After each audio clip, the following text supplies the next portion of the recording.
Hey guys, it's Mark, back with another vid. Just got done washing the Mustang. Did the wheels up a little bit. I don't know how well it's going to show up. It's kind of bright. Let's go over here to the shade. Yeah, she looks clean, man. Gonna hit it with a little wax in a little bit. Just go over some spots. Get her all shined up so it can rain next week and make it look filthy again. It's like a never-ending battle. And the brake dust is unbelievable. So the one thing I wanted to go over real quick is like the brake dust from the Bembros.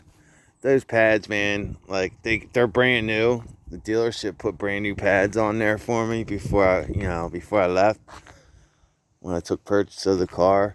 So they're going to be on there for a while, but my God, the dust that those Bembros make, man, they're just unbelievable. But anyway, I wanted to get back on the I got a car cover for this because obviously I don't have a garage here where I can keep my car in. I'd love to be able to have it in a garage, nice and safe from the weather and all that, but the only thing I can do is park it, car cover it. I got into it with a buddy the other day. He's like, "Oh man, why'd you waste $100 on a car cover? It's still sitting outside, it's still gonna rust."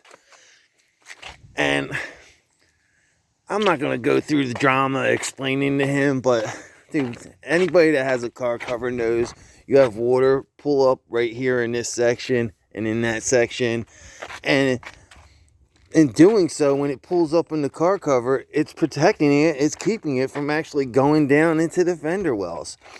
It keeps it from rusting inside out, is what it does. It's great for preventing rust. It's not going to prevent rust underneath the car or with the exhaust or anything like that, but it's definitely going to help with the paint and the body. Because when you don't have a car cover and the water's just going into the cowl and it pulls up in here, it's got to work its way somewhere, and it's going to work its way down into the fender panels and the wheel wells and stuff. That's where it goes. That's why people end up rusting out, like right here. You'll start seeing rust. Or in a spot like this. It's always like in an area right here. You know what I mean? And it's from the water legitimately pulling up and then working its way into the backside of the panel. And then it rusts from the inside out. So a car cover is a good thing, man. And besides the fact that I didn't even spend $100 on my car cover, I spent I think it was like $60 by the time with shipping and tax and all that, and it was like $70. You know what I mean? And it was worth every freaking penny. Every penny. We got all these cats around here too. The cats have no problem jumping up on your car and just, taking a nap. You come out, go to get in your car in the morning, and you'll see paw prints across the hood of the car or the roof of the car. You know what I mean? It's like, of course you're going to want a car cover for the winter and the weather, especially if you get like 4 seasons like I do, and we all do in New Jersey. It's, we get summers, winters, and springs. The spring and the falls are a little weird these days. They're not like real springs and not like real fall. It seems like it just goes from hot to cold and cold to hot anymore. There's like no spring, no fall. You get like 1 month of spring and 1 month of fall, whereas before you used to get like 2 months of spring and 2 months of fall. I don't know. I'm not going to get into the whole, weather change and climate change and all that crap. I'm not going to get all political and all that on you, but we do got to take care of our planet and pick up trash and do the right thing. But other than that, yeah, car cover's a perfect way to protect your car. I mean, just a perfect way. If you don't have a garage or you don't have a carport or something to pull, get a car cover. You will not regret it. Especially like 5-6 years down the road, if you still own the car, you will be like thanking yourself for getting a car cover. Especially like if it's a car like this, a Mustang, a Vet, or a Mopar, one, Charger, Challenger, anything like that. If you're not driving it, you want to keep it covered. Even on nice days, sun beats the cars up, it beats the headlights up, all that stuff. So You know, it's really not a bad investment. You can get a decent car cover on Amazon for like, what, 50 bucks? I want one that looked a little fancier. I didn't want to go all out and spend like $200 on a car cover. But, I mean, I got one that fit my car, and I made sure it was of decent quality. It was a no-name brand one, but I checked the reviews. And long story short, if you got a nice car and you want to take care of it, get a car cover for it. I wish to God I would have got one for some of my older vehicles in the paint. Even that Juke. I wish I would have kept that car covered when I first bought it, because the paint on that car was perfect when I first bought it. Perfect. Then after about 5 years of snow, weather, and all that, I got, rusty spots all over the place. That, I mean, mostly only I know about, but if somebody was to walk around the car and look around, they'd be able to find it. Like right here. This was sanded and fixed at one point, but it's starting to come back. Never really fixed it right. You can see how bad this is. This is from brake cleaner. Just ruined the paint. But I don't know if this is gonna show up, but this is super dull. It goes from you seeing the flake and the metallic in there, and then boom, look how dull that is compared to that, like this, or the roof. Still looks decent, and then you get down here and it just looks so dull. I've been thinking about bringing this to somebody to have it have somebody take a wheel to it and compound it and bring the paint back on it, but it's not even worth it anymore. It's just not. I'm just gonna keep it running and keep using it as an A to B car. But yeah, and I think I kind of got that figured out. What's going on with the air fuel? It is having an air fuel ratio type of thing going on with it. So it runs kind of it's suspect. I'll just leave it at that. But anyway, yeah, back to this. This thing's running like a top. I'm loving it. It's just beautiful, man. I mean, I could not be happier. This is three months exactly, just about within a week or two of ownership, and I'm still no regrets. Love this car. From what I see online, I got it for a steal compared to what other people are paying.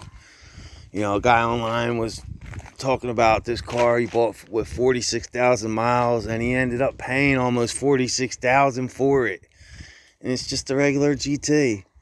It's not anything. It's not like he bought 46,000. You would think he would have got a Mach 1 or something for that price, used.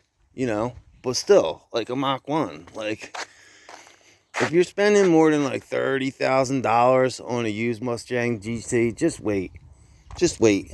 Save the money. Drive what you're driving. Do what you got to do.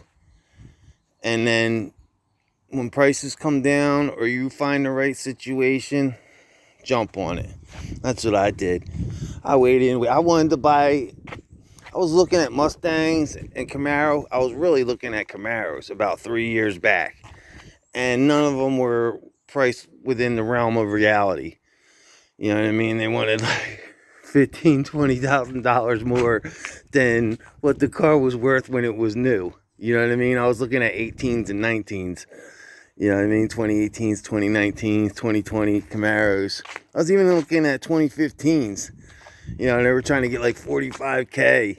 That's before tags, and everything else they do to you at the dealership. You know what I mean?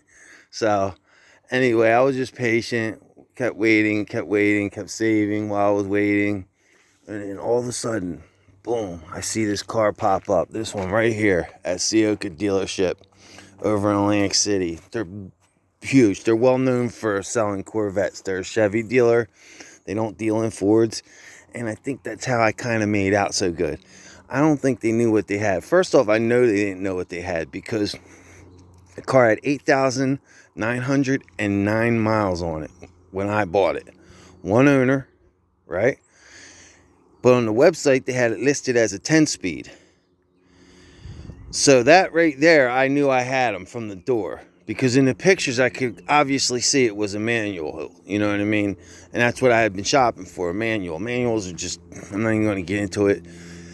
They're slower than automatics, but they're way more fun than automatics. So I'll just leave it at that.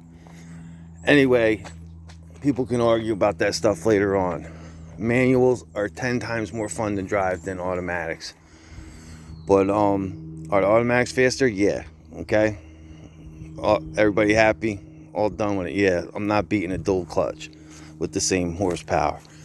So anyway, little did they know I wanted the manual, and I knew it wasn't a 10-speed. Plus, in 2017, they didn't even make a 10-speed. It was the 6-speed automatic that they made.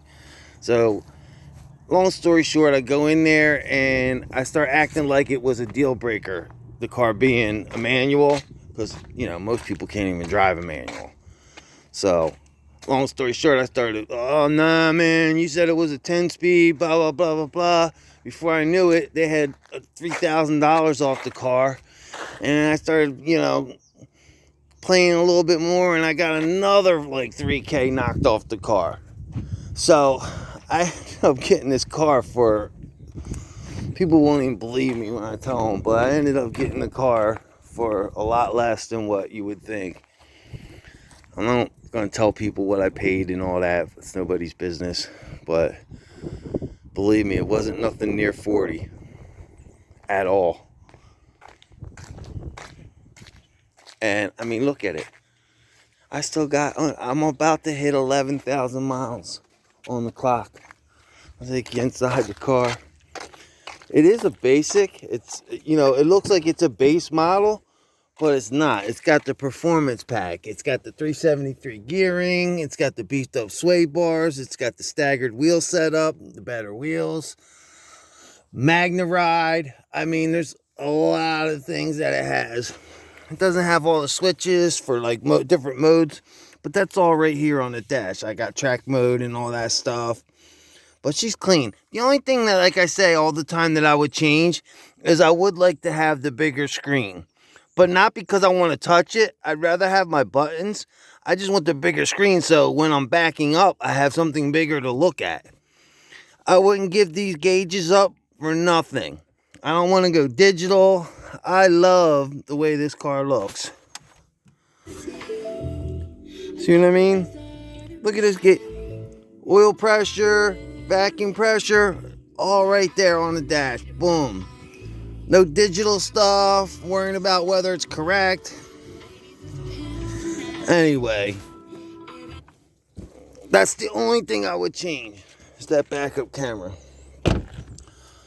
So yeah, in a little bit I'm going to take some wax to her. But honest to God, guys, if you got something nice and you want to keep it nice, get a car cover, man. 50, 60 bucks. And 5 years later, you will, how do I put it, like, that $50 will have made it so the car looks like it's not 5 years old. You know what I mean? Just having that car cover and keeping your car clean and staying on top of it and keeping the weather out of the car, that in itself will make it so the car, after about 5 years, it look like you only had it 1 year. You won't have all that rust, you know, coming through. I mean, you're going to get rust. You're going to have problems. We all do. But, I mean, maintenance, car covers, things like that, that's how you keep things nice. That's how you keep them running. I don't know. Again, I'm not going to keep beating people up. Get a car cover. Protect your money. Take care, guys.